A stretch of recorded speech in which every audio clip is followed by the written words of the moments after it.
Welcome back to The Explainer. I am absolutely thrilled you're here with us today because, wow, we are embarking on a truly fascinating journey. We're going to trace the line from a beautiful modern medical miracle straight into a profound, almost sci-fi societal warning about the future of human enhancement. We're digging into the rise of transhumanism, the whole movement to fundamentally upgrade the human body and mind using technology. We'll explore some ancient echoes of technological hubris and an ultimatum that could literally hit our workforce by the year 2030.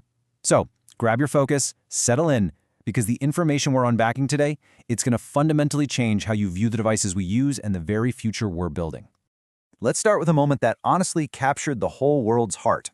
Picture this. It's January 2024. A 29-year-old guy named Noland Arbaugh from Arizona is lying in an operating theater. 8 years prior, a tragic driving accident had left him paralyzed from the shoulders down. For 8 long years, he couldn't use his hands or his feet. But then, he was chosen for a genuinely groundbreaking procedure.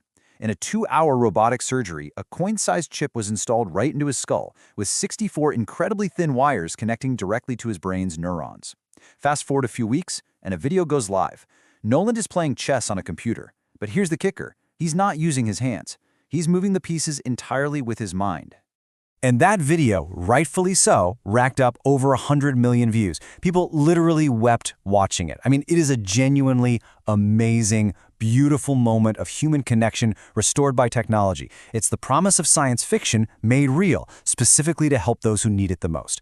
Okay, let's dive into this, because while the entire globe was celebrating this triumphant headline, we really need to peel back the layers of this narrative to look at what was actually happening behind the scenes.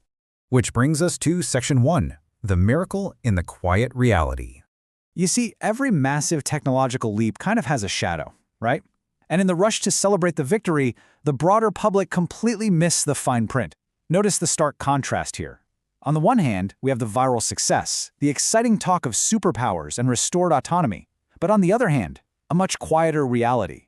Just 3 weeks after that viral chess video dropped, the company behind the chip, Neuralink, published a blog post. No massive press conference, no grand announcements, just a quiet, written admission. Those 64 microscopic hair-thin wires that were physically connected to Noland's neurons, well, they were retracting. They were actually pulling back and detaching from his brain tissue. So the crucial point is, the reality was pretty grim. According to reports from the Wall Street Journal, a staggering 85% of those electrodes just became non-functional. Only 15% were actually working. It got so severe that they seriously considered going back in and removing the chip entirely from Noland's brain. But instead, they updated the software. They tweaked the algorithm to make that remaining 15% much more sensitive, and then quickly fired off a press release saying performance had actually superseded initial levels. Boom!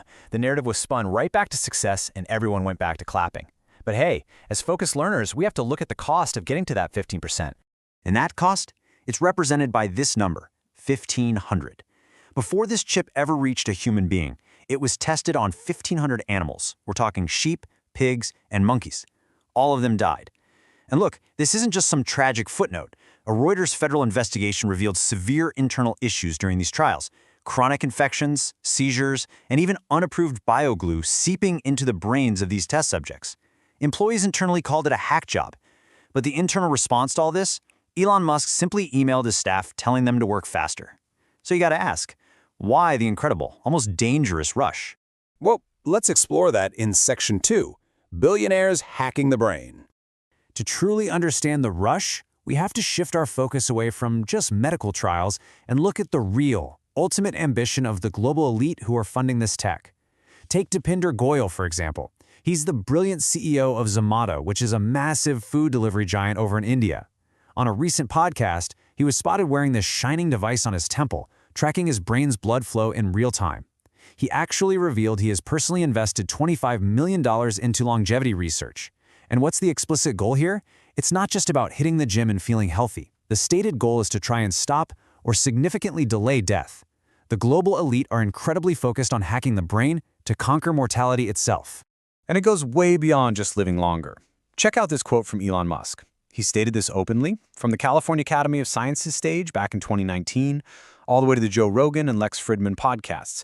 He talks about achieving symbiosis with AI, giving superpowers.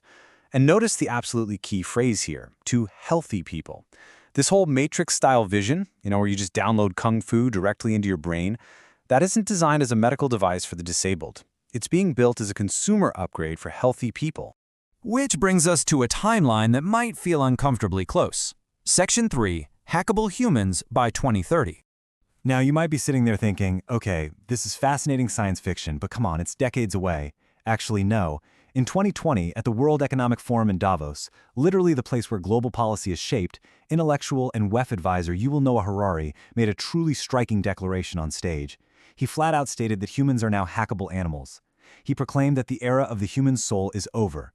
Guys, this isn't some fringe internet conspiracy theory. These are the documented, highly public statements of the people shaping global economic policy. They are actively discussing the end of natural human autonomy. And this brilliantly illustrates just how fast this timeline converges. In 2019, the U.S. Army's Combat Capabilities Development Command officially predicted that brain enhancement technology will be common among soldiers by the year 2030. The very next year, the WEF's Harari pointed to 2030 as the horizon when technology will successfully hack humans. We are talking about a reality projected to arrive in just a few short years from today. Let that sink in. But here's where it takes a really interesting historical turn. Section 4, Nimrod, the ancient parallel.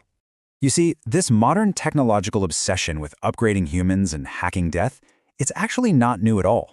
It is an ancient, deeply recurring human obsession. Notice the direct historical parallel we've got here. On the left side, we have Nimrod, the ancient king of Babylon. Thousands of years ago, he openly challenged the divine. His goal? To literally escape death and reach God. His tools?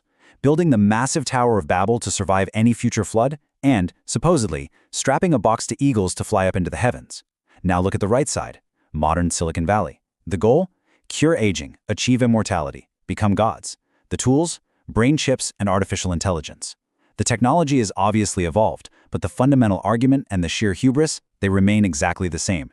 And history offers us this striking, almost poetic irony. According to historical tradition, Nimrod, the most powerful man in the world, the guy who built towers to challenge the heavens and tried to conquer death itself, was ultimately defeated and killed by a single tiny mosquito that flew into his brain. It's a profound, kind of wild reminder of the limits of human power and the ultimate fragility of anyone who tries to play God.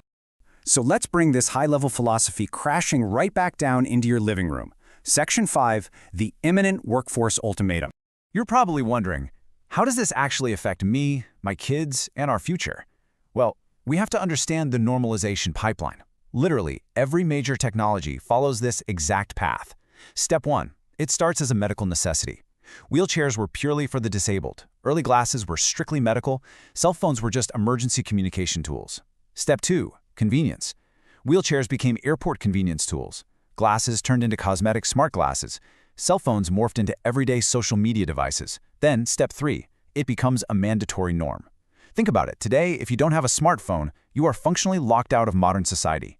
Brain chips, as genuinely incredible as they are for patients like Nolan Arbaugh, are entering this exact same pipeline right now. Let's move to and see how this builds into a very, very real dilemma. The Harvard Business Review in 2024 published a stark warning about this. They predict that cognitive enhancement is going to create a deeply divided workforce. Just imagine your kids currently sitting in middle school or high school, stepping into the job market in a few years. They aren't just going to be competing against other smart, hardworking kids. They will be competing against enhanced candidates. It absolutely starts out as optional.